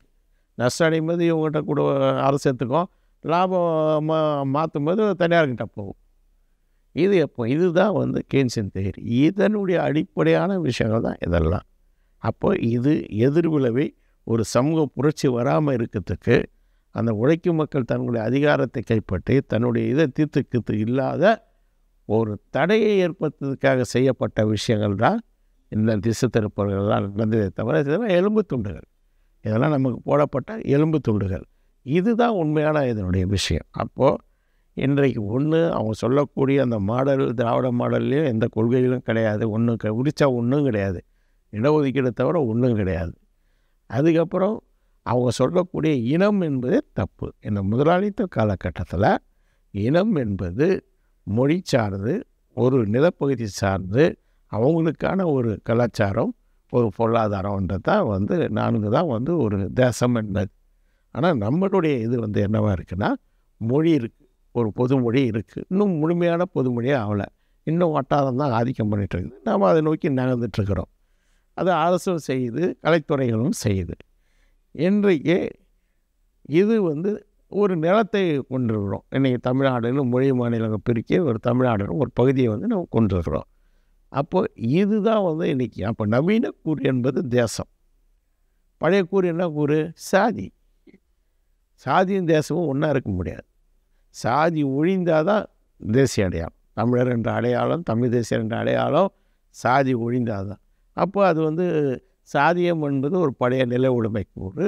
இன்றைக்கி வர வேண்டியது ஒரு தேசிய கூறு. அப்போ தமிழ் தேசியம் என்பது தான் வந்து சரியானது. தமிழினம், தெலுங்கினம், இதுதான் வந்து இனங்கள். இவங்கெல்லாம் ஒன்று சேர்ந்து தமிழ் தேசத்தில் இருக்கிறதுனால எல்லாம் தமிழ் தேசியர். இதுதான் வந்து ஒரு இது இன்னும் விரிவாக பின்னாடி பார்ப்போம். அப்போ அந்த தமிழ் தேசம் என்பதற்கு எதிராக இந்த திராவிடம் என்பதை முன்னிறுத்தி அதை காயடிச்சிட்டு இருக்கிறாங்க. அப்போ இது ஒரு தவறான கருத்தாக்கம். இது ஒரு போலி திராவிடம். திராவிடம் என்பது ஒரு காலகட்டத்தில் ஆரியத்தை எதிர்ப்பதற்காக முற்போக்கு பாத்திரத்தை வகிச்சுது. ஆனால் இந்த திராவிடம் என்பது ஆளும் வர்க்கத்தினுடைய ஒரு பகுதியாக இருந்துக்கிட்டு தமிழ்நாட்டை சேர்ந்த ஆளும் வர்க்கத்தினுடைய நலன்களை முன்னிறுத்தக்கூடியதாகவும் அது இருக்குது என்பது தான். அது ஒரு இனம் தேசம் சொல்ல முடியாது, இனம் சொல்ல முடியாது. அது கோட்பாட்டு ரீதியாகவே அறிவுபூர்வமாகவே தப்பு அப்படின்றது தான் நம்மளுடைய கருத்து. அதான் சரியானது. அது வரலாற்றில் பார்க்கணும். அப்போ இன்றைக்கி தமிழ் தேசியம் என்பதை தூக்கி பிடிக்கணும். இந்த தமிழ் தேசியம் என்பதை உயர்த்தி பிடிக்காமல் திராவிடமாக ஆரியமான திசை திருப்பி தமிழ் தேசியத்துக்கும் ஒன்றியத்துக்கும், அதாவது நவீன பார்ப்பனத்துக்கும் நடக்க வேண்டிய ஒரு போரை, ஒரு சண்டையை, ஒரு போராட்டத்தை இந்த திராவிடம் என்பது திராவிடம் ஆரியமாக திசை திருப்பது. எனவே இந்த திராவிட கருத்தாக்கத்தை நாம் எதிர்க்கணும். இது முதல் விஷயம். அதுதான் அப்போ நாம் சொல்கிறோம். அப்போ நம்மளுடைய முழக்கம் அந்த இடத்துல என்ன சொல்கிறேன்னா, திராவிடம் தேசம் அல்ல, தமிழ் தேசிய குடியரசு. நமக்கு தேவை தமிழ் தேசிய குடியரசு. இந்த தமிழ் தேசிய குடியரசு செலவாணியை தவிர, அதாவது ரூபாய் நோட்டு அச்சடிப்பதை தவிர எல்லா அதிகாரங்களை கொண்டதாக இது இருக்கும். முழு இறமை கொண்டதாக தமிழ் தேச குடியரசு நமக்கு தேவை. இதுதான் உலகத்தில் பல இடங்களுக்கு நேபாளிலே குடியரசுகள் வந்துடுச்சு. அதிகாரங்களுக்கு கொண்ட நேபாளிலே அங்கே மாவோயிஸ்டுகள் தேர்தலில் ஜெயிச்சு அவங்க அரசியல் சாசனத்தை உருவாக்கி அங்கே குடியரசுகளே உருவாக்கிட்டாங்க. அப்போது அது இல்லாமல் ஏற்கனவே பல இடங்களில் இருக்குது அதிகாரங்களை கொண்ட அரசுகள் இருக்குது. அது இல்லாமல் சோவியத்தில் உயர்ந்த ஒரு வடிவத்தில் ஒரு அரசு இருந்தது. அப்போ நம்மளுடைய நோக்கம் ஒரு தமிழ் தேச குடியரசு. சரி, அப்போ இது நாம் எதிர்க்க வேண்டியது ஒன்று. தடையாக இருக்கக்கூடிய நாம் தமிழ் தேசத்துக்கும் நவீன பார்ப்பனியத்துக்கும் எதிராக நடத்த வேண்டிய போராட்டத்துக்கு தடையாக இருக்கக்கூடிய இந்த திராவிடமா ஆரியமா என்ற முழக்கத்தை தூக்குறதோ, அந்த திசை திருப்பலை அம்பலப்படுத்துறதோ முதன்மையான விஷயம். அப்போ தமிழ் தேசியத்தை நவீன பிராமணியத்துக்கு எதிராக நாம் போராட்டத்தை குவிப்பதற்கு, அந்த திசை நோக்கி நகர்த்துவதற்கு தடையாக இருக்கக்கூடிய முதல் தடையான திராவிடமா ஆரியமா என்பதை நாம் எதிர்த்து போராடணும். ரெண்டாவது மிகப்பெரிய தடை என்னன்னா, தமிழ் தேசியம்னு பேசிக்கிட்டு முழுக்க முழுக்க இனவாதமாக மக்களை பிரித்து கையாண்டு ராஜபக்சே போல, அநாகரிக தர்மாவை போல இங்கு ஒரு இனவாதத்தை கட்டமைக்கிறதுக்கான முயற்சி கடுமையாக இனவெறியர்களால் எடுக்கப்படுது. கட்சியை எடுத்துக்கிட்டால் சீமான், அடுத்தது மணியரசு, இவங்க அதை செய்கிறாங்க. மக்களை பிளவுபடுத்தக்கூடிய வேலை, அதான் பாசிசம்னு சொல்கிறோம். இது ஒரு பாசிச கருத்தாக்கு. ஏன்னா மக்களை பிளவுபடுத்துது. இவங்க என்ன பண்ணுறாங்க அப்படின்னு சொன்னால், தமிழ் தேசியம் முதன்மை எதிரியாக இருக்கக்கூடிய ஒன்றிய அரசை எதிர்த்து, அதுவும் இன்றைக்கு பாசிச பிஜேபியை எதிர்ப்பது என்பதற்கு மாறாக இவங்க என்ன பண்ணுறாங்கன்னா, போராட்டத்தை நாம் எய்த வேண்டிய அம்பை அப்படியே திருப்பி திராவிடம் என்ற பேரில் திராவிடம் சொல்லிக்கிட்டு கீழ்மட்டத்தில் தெலுங்கு மக்களுக்கு எதிராகவும் பிற மக்களுக்கு மொழி பேசும் மக்களுக்கு எதிராகவும் மாற்றுறாங்க. முழுக்க அப்படியே திசை திருப்புறாங்க. இது முழுக்க முழுக்க இது ஒரு அடிவருடித்தனம். அதாவது அவங்க கூட திராவிடமாக ஆரியமாக சொல்லி அவனை எதிர்க்கிறாங்க, ஒன்றிய அரசை எதிர்க்கிறாங்க, அந்த கோரிக்கைகளை வைக்கிறாங்க, பரவாயில்ல. ஆனால் அதில் அவங்களோட சேர்ந்து கூட செய்ய முடியும். ஆனால் இவர்களோட சேர்ந்தே செயல்பட முடியாது. ஏன்னா இவர்கள் தமிழ் தேசியத்துக்கு உண்மையான கோரிக்கைகள் எதுவுமே வைக்கிறதில்லை, அதுக்கு போராடுறதும் இல்லை, அதுக்கு போராடுறதும் கிடையாது. சும்மா ஒப்புங்க, நான் முதல்வர் ஆனால் போதும். எது மாற்று முதல்வராக வந்தா மாற்று சீமான் முதல்வர் ஆகாதா? நாங்கள் சொல்கிறோம், மாற்று எது? தமிழ் தேசத்துக்கு மாற்று எது? தமிழ் தேசியத்துக்கான அரசுக்கு எது? அதிகாரத்துக்கான ஆட்கள் யார்? சீமான் முதல்வர் ஆகுதா?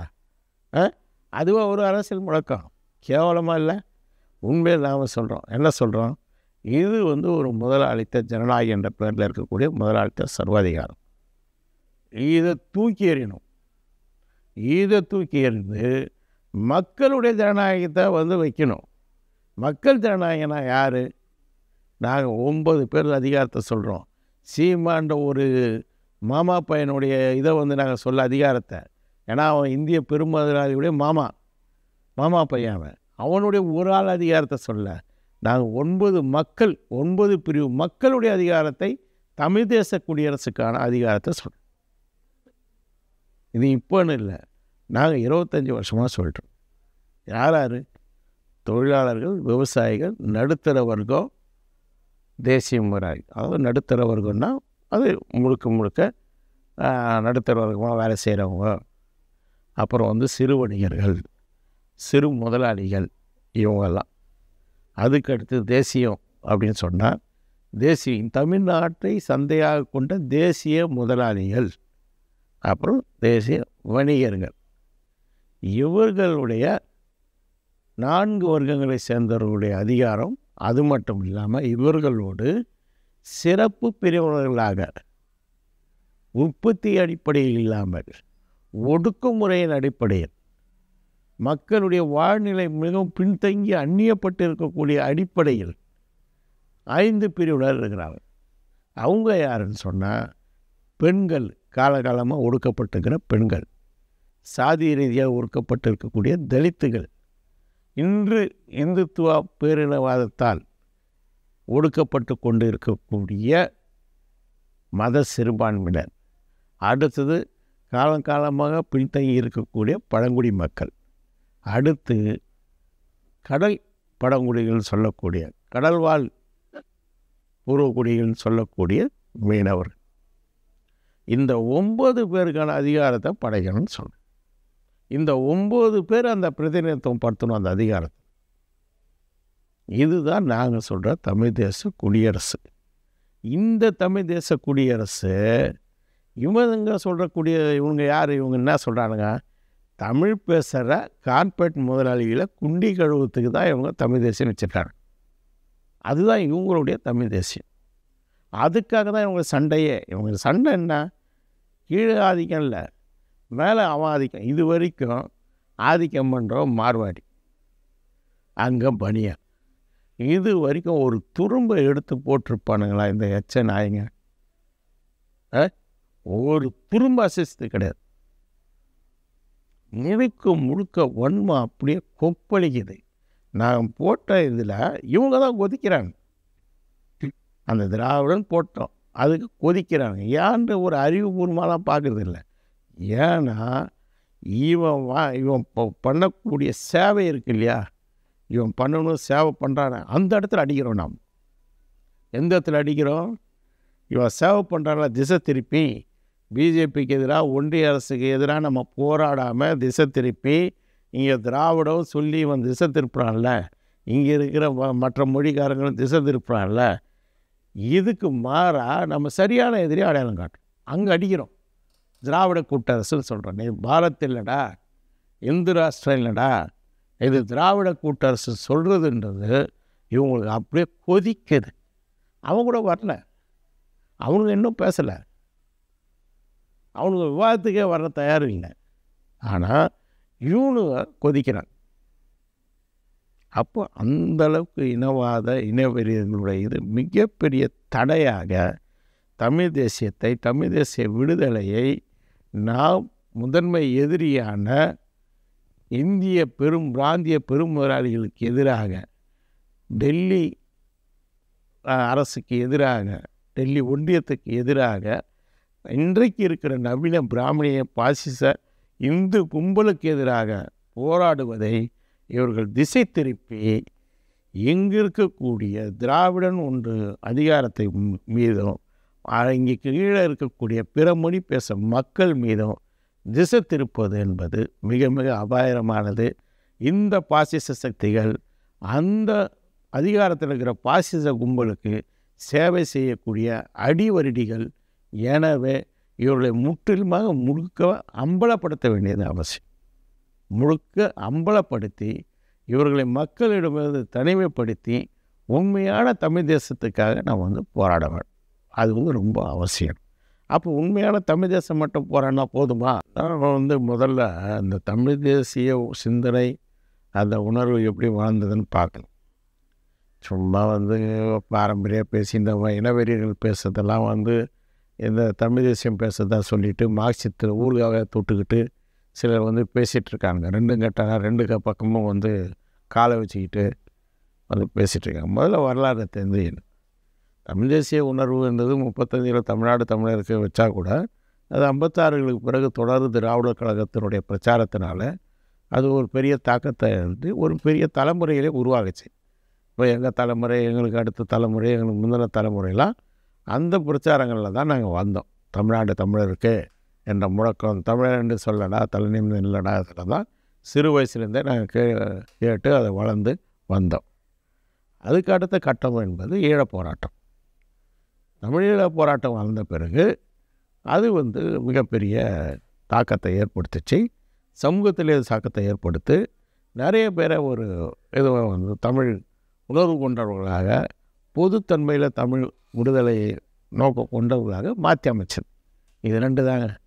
இது ரெண்டில் வந்த தலைமுறை. இப்போ இருக்கிற தலைமுறை ஈழத்தில் வந்து வந்த தலைமுறை, மிடில் தலைமுறை. அடுத்த கட்ட தலைமுறைன்றது எதுவுமே இல்லாமல் இருக்கக்கூடிய தலைமுறை. இந்த 3வது தலைமுறைன்றது பிஜேபியின் ஒடுக்குமுறையை எதிர்கொண்டுட்டு அதனுடைய எதிர்விளைவாக உருவாகிருக்கிற தலைமுறை. இப்போ முதல் கட்ட தலைமுறை ஒரு அரசியல் தெளிவை கொண்டது. அது ஏன்னா கடும் அரசியல் கருத்தியல் போராட்டங்கள் நடந்த காலகட்டம் அது. அதனால் அதுக்கு வந்து ஒரு அரசியல் தெளிவு வந்து இருந்தது.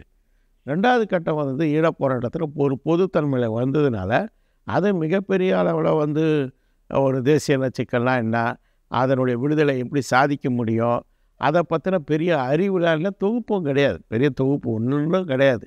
ஒரு ஆய்வு தன்மையோ எதுவும் பண்ணாங்கட்டே கிடையாது. அப்போது இதில் என்னன்னா, அந்த காலகட்டத்தில் ஈழப் போராட்டம் வந்த காலகட்டத்தில் அவங்க வந்து தனியிடத்துக்காக போராடி கொண்டு நாம் தான் ஃபஸ்ட்டு முன்வைக்கிறோம். மக்கள் விடுதலை கட்சி சார்பாக தனியிடத்தை நாங்கள் முன்வைக்கிறோம். அதுக்கப்புறம் மற்ற அமைப்புகள் வச்சாங்க.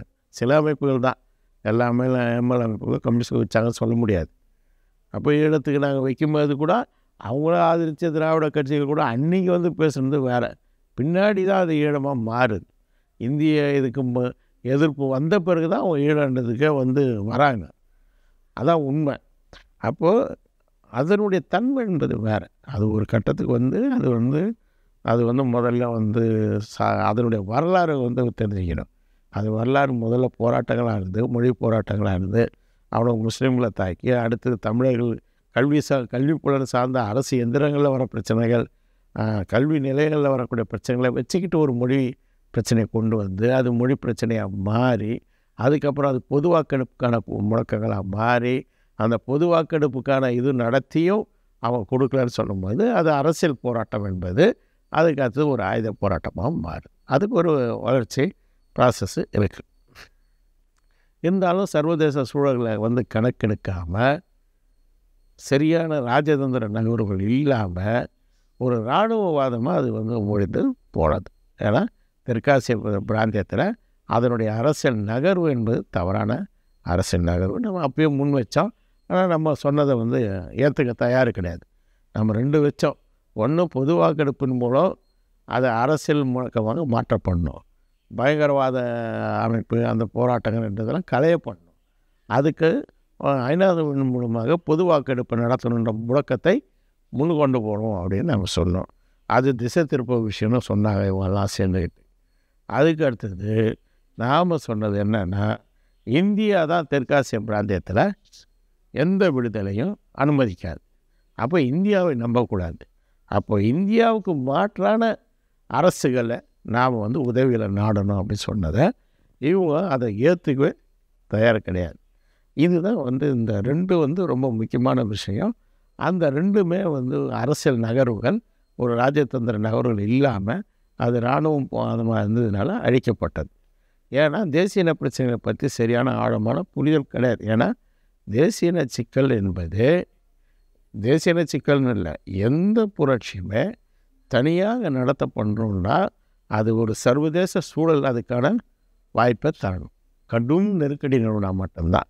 அதாவது உலகத்தில் முதல்ல தனியாக ஒரு நாடு விடுதலை அடைந்தது அப்படின்னு சொன்னால் அது புரட்சியின் மூலமாக நடந்ததுன்னா சோவியத் மட்டும்தான். அது முதல் உலகப் போர் நடந்தது. அது கூட தக்க வச்சிக்க முடியாது. உடனடியாக ஜெர்மன் அதன் மீது தாக்குதல் தொடுக்க முயற்சி பண்ணும்போது ஜெர்மனோட ஒப்பந்தங்கள் போட்டனால தான் அது பாதுகாப்பு. ஜெர்மனோட ஒப்பந்தம் பாதுகாப்பு. அதுக்கு முன்னாடி கூட தேசிய இனக்கட்சிக்காரர்கள் பொது வாக்கெடுப்பின் மூலம் நார்வே, ஸ்வீடன் பிரிஞ்சது. இதுதான். அப்போது தேசிய இனங்கள்னால என்ன பிரச்சனை அப்படின்னா, அதுக்கப்புறம் எல்லாமே பனிப்போர் காலகட்டத்தில் ரெண்டில் ஏதோ ஒரு ஏகாதிபத்தியங்கள் சப்போர்ட் பண்ணி தேசிய விடுதலை சாதிக்கப்பட்டது. சோவியத் தகர்வுக்கு பிறகு அமெரிக்கானுடைய ஆதரவுடன் பொது வாக்கெடுப்பு நடத்தி கடைசி கிழக்கு திமோர் அது தீர்க்கப்பட்டது.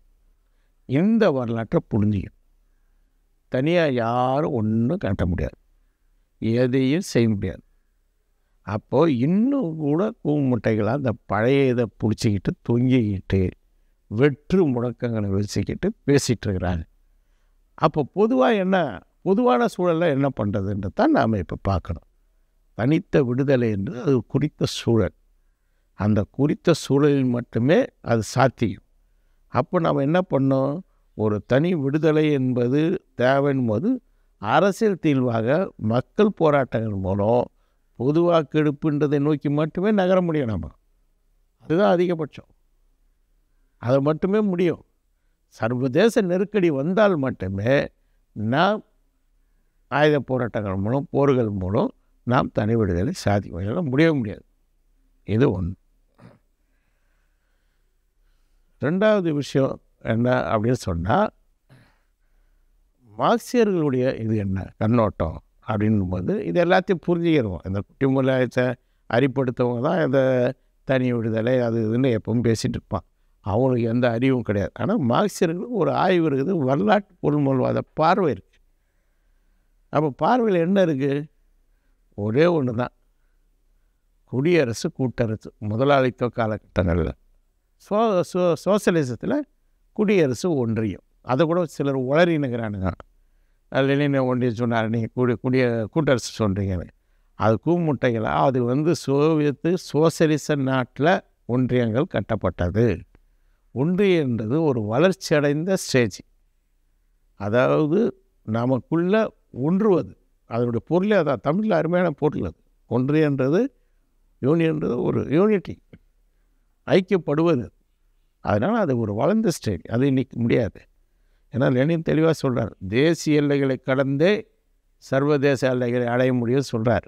இது ரொம்ப கட்டாயம், அது ஒரு முன் நிபந்தனை அது. அப்போ நாம் என்ன சொல்கிறோன்னா, இந்த காலகட்டத்தில் நாம் வைக்கக்கூடியது என்னன்னா, குடியரசுகள் கூட்டரசு அதான் நம்ம வைக்கிறோம். முதலாளித்துவம் நாம் சொல்கிற மக்கள் எல்லாமே முதலாளித்துவ புரட்சி தான். முதலாளித்துவத்தை கொண்டு வருது தமிழ்நாட்டுக்குள், அவ்வளோதான். நாம் தமிழ் தேசியம் சொல்வது, சமய தேசிய மக்கள் தன்னாட்சி குடியரசை கட்டுவதில் நாம் முக்கிய கொள்கையாக ரெண்டே கொள்கை தான் வைக்கிறோம். ஒன்று அறிவியல் பூர்வமான சிந்தனை முறை, ஜனநாயக அணுகுமுறை, உறவு முறை. இதுதான் கொள்கை. இந்த கொள்கை அடிப்படையில் நம்ம எல்லா திட்டங்களும் வகுத்துருக்குறோம். இங்கே என்னென்ன வர்க்கம் இருக்குது, இந்த ஒவ்வொரு வர்க்கத்துக்கும் என்ன பிரச்சனை, என்ன விவசாய கொள்கை, என்ன தொழில் கொள்கைன்றதை தெளிவாக உணர்த்துகிறோம். தமிழ் தேசிய முதலாளித்துவ பொருளாதாரத்தை கட்டமைப்பது தான் நம்முடைய கொள்கை. விவசாயிகளை முதலாளிகளாக கொண்ட கூட்டுப்பண்ணைகளை அமைப்பது தான் கொள்கை. அதாவது விவசாயிகள் முதலாளிகளாக பங்குதாரர்களாவாங்க. அதே போல் கூட்டுறவுகள் எல்லாரையும் பங்குதாரர்களாக, சிறு வணிகர்கள், இவங்க தொழில் முனைவோர்களாக பங்குதாரர்களாக கொண்ட கூட்டுறவுகள், இவங்கெல்லாம் ஷேர் ஹோல்டர்ஸ், எல்லாமே முதலாளித்துவ முறைகள் தான். வடிவங்கள் சோசலிச வடிவங்கள் இருக்கலாம், எல்லாமே நாம் முதலாளித்த இதை தான் சொல்கிறோம். அப்போ அந்த அடிப்படையில் தான் இதை நாம் அணுகிறோம். தமிழ் தேசியத்தினுடைய அனைத்து விஷயங்களும் தமிழ் தேசிய பொருளாதாரம் என்ற அடிப்படையில் கட்டமைக்கப்படணும் அப்படின்னு சொல்கிறோம். அப்போது அதனால் நம்ம என்ன சொல்கிறோம்னு சொன்னால், அடுத்த கட்டமாக இவங்க சொல்கிறாங்களே இறமை 19 ரூபா முற்றதிகாரம் இறமை என்பதெல்லாம் ஏமாற்று வேலை, மோசடிகள். அதில் அரசியல் சோம்பேறிகளை தெளிவான திட்டத்தை வைக்கிறதுக்கான அவங்களுக்கான இது இல்லை, அதுக்கான முயற்சி கிடையாது. செய்ய முடியும், எல்லாருனாலும் செய்ய முடியும். முயற்சியே கிடையாது. தெளிவான திட்டங்கள் தேவை. நாம் தொடர்ந்து தெளிவாக சொல்லிகிட்டு இருக்கிறோம். என்ன சொல்கிறோம்? செலவாணி தவிர, செலவாணி கூட்டரசு, செலவாணி கூட்டரசு, அதுக்கு அடுத்தது போக்குவரத்து, தொலைத்தொடர்பு, பாதுகாப்பு, வெளியுறவு. இந்த 4ம் குடியரசுக்கு கூட்டரசுக்கு ரெண்டுத்துக்கும் இருக்கணும். ரெண்டுத்துக்கும் வந்து இருக்கணும். மற்றது எல்லாமே குடியரசுக்கு மட்டும். அப்போ கூட்டரசு என்பது ஒரு அவையாக இருக்கணும். இந்த நாடாளுமன்ற தேர்வு இதெல்லாம் இருக்கவே கூடாது. அனைத்து தேசங்களும் அதாவது மொழி வழி தேசங்கள், பழங்குடி தேசங்கள் 2 தான் வந்து இந்திய துணைக்கண்டத்தில், அதாவது திராவிட துணைக்கண்டத்தில் இருக்குது. இவைகளுடைய கூட்டரசு ஒவ்வொன்றத்துக்கும் சமமான பிரதிநிதிகள் 2 பேரோ 3 பேரோ பிரதிநிதிகள் வந்து அங்கே பங்குக்கும். அவ்வளோதான். வேறு எந்த அவையும் நேரடியாக மக்களால் தேர்ந்தெடுக்கப்பட வேண்டிய அவசியம் கிடையாது. இதுதான் நம்ம சொல்கிறோம். மற்றபடி சட்டங்கள், அரசியல் சாசனம் எல்லாமே குடியரசுக்கு சொந்தமானதாக மாற்றம் அப்படின்றது தான் நம்மளுடைய தெளிவான திட்டம். அப்போ இதுக்கானதை தான் நம்ம முன்வைக்கிறோம். அப்போ இதுக்கு முன்வைக்கும்போது அங்கே வந்து இது வரைக்கும் வெறும் நாம் வந்து விடுதலை பெற்ற விருப்பமான கூட்டரசுகளுடைய இதுன்னு நம்ம சொன்னோம்ல, அந்த இடத்துல தான் நம்ம வந்து என்ன பண்ணுறோம் அப்படின்னு சொன்னால் அதை திராவிட கூட்டரசுன்னு சொல்கிறோம். ஏன்னா இவன் பாரத் அப்படின்னு வந்து கொண்டு வரான். பாரத் யார் அப்படின்னு சொன்னால் வேதங்களில் சொல்லக்கூடிய ஒரு பாகிஸ்தான் சிந்து பகுதியை சேர்ந்த ஒரு அரசு. அது பாகிஸ்தான் இருக்கக்கூடிய பகுதி. அந்த பேரை எடுத்துன்னு வந்து இங்கே வந்து வைக்கிறாங்க. அப்போ நாம் என்ன சொல்கிறோன்னா, அதை விட அது ஒரு கற்பனை. வேத காலன்றது கற்பனை. இங்கு தெளிவாக மொழியியல் வல்லுநர்கள் இந்த மொழியை ஆய்வு செய்யும்போது வட திராவிடம், மத்திய திராவிடம், தென் திராவிடம்னு திராவிட மொழி குடும்பம் அப்படின்னு இதை ஆய்வு செய்கிறாங்க. அப்போது அந்த அறிஞர்கள் சொல்லக்கூடிய சொல்லை நாம் பயன்படுத்துவோம், திராவிட கூட்டரசுன்னு பயன்படுத்துவோன்றது மட்டும்தான் எங்களுடைய கருத்து. இந்த இடத்துக்கு இல்லை, இந்த இடம்லாம் வந்து வேறு பேர் இருந்ததுன்னு ஆதாரப்பூர்வமாக நிரூபித்தா நம்ம மாற்றிக்கிட்ட, நம்ம பேரில் ஒன்றும் கிடையாது. அதே போல் அதை கருத்தியலாகவும் நாங்கள் சொல்லலை. நாங்கள் கருத்தியலை மறுக்கிறோம். உங்களோட தெளிவாக அறிவுபூர்வமாக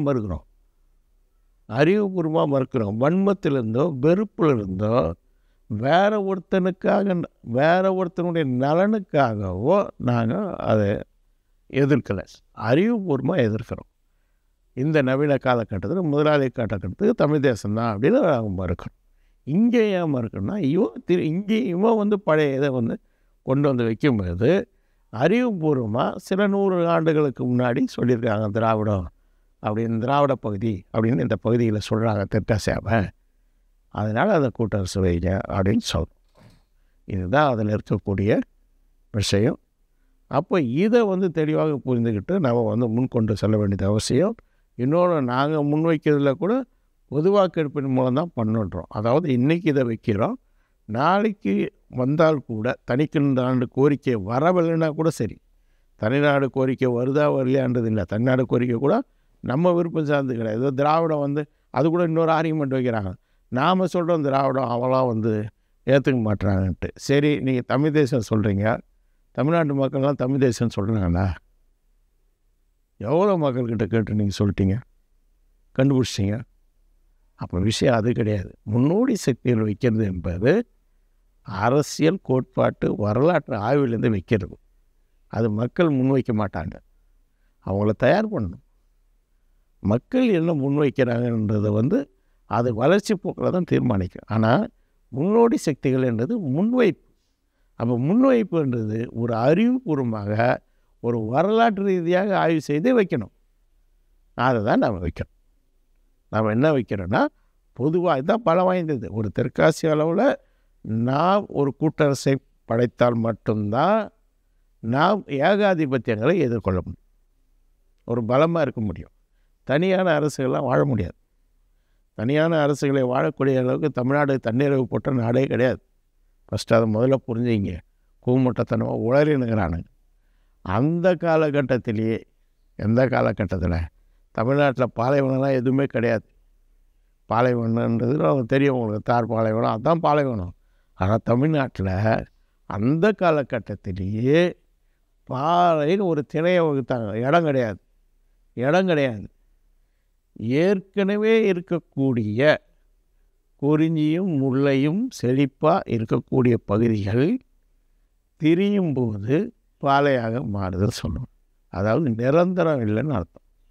நமக்கு இயற்கையான நதிகளை அல்லது வேறு நீர் வளங்களை கொண்ட பகுதி கிடையாது தமிழ்நாடு. அப்போ நமக்கு தண்ணீரவுக்கு பல உதவிகள் நமக்கு தேவைப்படுது. இதை வச்சுக்கிட்டு மட்டுமே நம்ம இது பண்ண முடியாது. அதனால தான் தமிழ்நாட்டில் நிறைய பஞ்சங்கள் அந்த காலகட்டத்தில் ஏற்பட்டது. ஏற்பட்ட பஞ்சங்களுக்கெல்லாம் இங்கேருந்து நகர்வு இருந்தது. திரைக்கடலோடியும் திரவியம் தேடுன்ற ஒரு இது அந்த காலத்திலே அது வர்றதுக்கு காரணம். இது ஒரு முதலாளித்துவ கருத்தாக்கம். அது அந்த காலத்திலே வந்தது. ஏன்னா நமக்கு ஒரு நிச்சயமற்ற வாழ்க்கை முறை என்பது நம்ம தட்பவெப்ப நிலையில் நம்ம பூகோள ரீதியில் இருக்குது நமக்கு. அதனால் அது இருக்குது. அப்போது இன்றைய காலகட்டத்தில் இப்போ நம்ம கியூபா பார்க்குறோம். கியூபா எவ்வளோ கஷ்டப்படுறாங்க.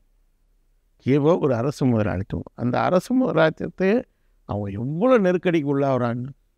அப்போ அவ்வளோ சுலபம் கிடையாது. சும்மா ஆசைகள், ஒரு ஆய்வுகளற்ற உளறல்கள், இதெல்லாம் வச்சுக்கிட்டு நாங்கள் தனிநாடு பண்ணுவோம். அதுவும் 4 சோத்துக்குள்ளே வச்சுக்கிட்டு பேசுறதெல்லாம் என்றைக்கும் வேலைக்கு ஆகாது. அப்போ அறிவுபூர்வமாக இன்றைக்கி வைக்க வேண்டியது என்ன? இதெல்லாம் மற்றவன் பெங்கால்காரன் வைக்க ஆரம்பிச்சிட்டான்.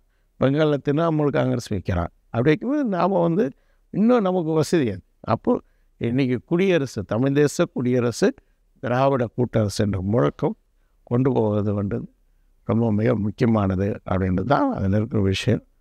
அதில் அந்த கருத்தாக்கங்களாக தான் இதை பற்றி ஒரு 3வது முழக்கத்தை பற்றி எந்த கருத்தாக்கம் வரல. அதாவது நாம் தாராளமய தனியார் மயமாக்கலை எதிர்ப்போம், தமிழ் தேச பொருளாதாரத்தை கட்டமைப்போம் அப்படின்ற முழக்கத்தை பற்றி எதுவும் பெருசாக வரல. இருந்தாலும் நாம் ஏற்கனவே சொன்னது தான், தமிழ் தேச பொருளாதாரம் என்பது விவசாயத்தை அடிப்படையாக கொண்ட தொழில்துறைகளை உருவாக்குவது. நமக்கு தொடக்க காலங்களில் நமக்கு தேவையான கார்ப்பரேட் கம்பெனிகளை மட்டுமே அனுமதிப்போம். படிப்படியாக அதில் நாம் அதில் நாம் வளர்ந்து அவைகளை கூட வெளியேற்றத்துக்கான நீண்ட கால கண்ணோட்டம் நமக்கு இருக்கு. அப்போ நாம் சுய தேவையை பூர்த்தி செய்து அந்த அடிப்படையிலான ஏற்றுமதி கொள்கைகள் அதெல்லாம் மற்ற உறவு கொள்கைகள்லாம் வச்சுக்கணுன்றது தான் தமிழ் தேச பொருளாதாரத்தினுடைய அடிப்படை. நாம் இது முதன்மையாகவும் அடிப்படையாகவும் ஆகணும். அதற்கான சில இயற்கை சோர்ஸுகள்லாம் நம்ம வளர்க்கணும். நாங்கள் திட்டம் விரிவாக வச்சுருக்கிறோம். எங்களுடைய கொள்கை திட்டத்தில் வச்சு 15 ஆண்டுகள் ஆச்சு. அதனால் அதை ரொம்ப விரிவாக வச்சுருக்கிறோம். அந்த அடிப்படையில் போகணுன்றது தான் எங்களுடையது. இது முற்றிலும் எதிர்க்கப்படணும். கல்வி முற்றிலும் இலவசமாக்கப்படணும். சுகாதாரம் இலவசமாக்கப்படணும். அப்படிங்கிறது நாங்கள் சொல்லியிருக்கோம். ஆரம்ப கல்வி முதல் ஆராய்ச்சி கல்வி வரை அப்படின்னு இந்த முழக்கம் அப்போது நாங்கள் முற்போக்கு மாணவர் சங்கம் சார்பாக வச்சது. அது அந்த காலகட்டத்தில் 45 வருஷத்துக்கு முன்னாடி அந்த முழக்கம்தான் இலவச கல்வி, தாய்மொழி கல்வின்றது கொண்டு வரப்படணுன்றது தான் என்னுடைய கருத்து. அப்போ இந்த அடிப்படையில் இருக்கக்கூடிய திட்டங்களை, இந்த முழக்கங்களை கொண்டு போகிறது தான் எங்களுடைய நோக்கம். அதை இப்போ கொண்டு போயிட்டுருக்குறோம். மீண்டும் கூட ஆரோக்கியமான விமர்சனங்களை நாங்கள் எதிர்கொள்ள தயாராகிறோம். ஆனால் அதை வெறி பிடித்த மக்களை பிளவுபடுத்தக்கூடிய வன்மத்திலேருந்து வரக்கூடிய விமர்சனங்கள்ன்றது எங்களுக்கு தேவையற்றது. அது ஒன்றும் பிரச்சனை கிடையாது. ஆனால் கட்டாயம் உங்களை நாங்கள் அம்பலப்படுத்தாமல் விட மாட்டோம். நீங்கள் மிகப்பெரிய தடையாக இருக்கிறீங்கன்றது முக்கியமான விஷயமாக பார்க்குறோம். எப்படி திராவிட ஆரியம் என்றது திசை திருப்பலோ அதுபோல் இங்கே திராவிடம்தான் முதன்மை எதிரி, வடுகர்கள் தான் முதன்மை எதிரி, பிற மொழி பேசுவது தான் முதன்மை எதிரி, வாழலாம் ஆளக்கூடாது என்ற இந்த பாசிச கருத்துக்களும் எப்படி நவீன பார்ப்பனிய பாசிசம் என்பது முதன்மை எதிரியோ அதை திசை திருப்பத்துக்கு இங்கே நீங்கள் கட்டமைக்கிற ராஜபக்ச மாதிரி கட்டமைக்கக்கூடிய அநாகரிக தர்மமலை மாதிரி இங்கே கட்டமைக்கக்கூடிய பேரினவாதம் கட்டாயம் எதிர்க்கப்பட வேண்டியது. இந்தி பேரினவாதம் இந்து பேரினவாதம் எப்படி எதிர்க்கப்பட வேண்டுமோ அதே போல் உங்களுடைய இனவாத பேரினமும் கட்டாயம் எதிர்க்கப்பட வேண்டியது அப்படின்றதான் நாம் புரிந்து கொள்ள வேண்டும்.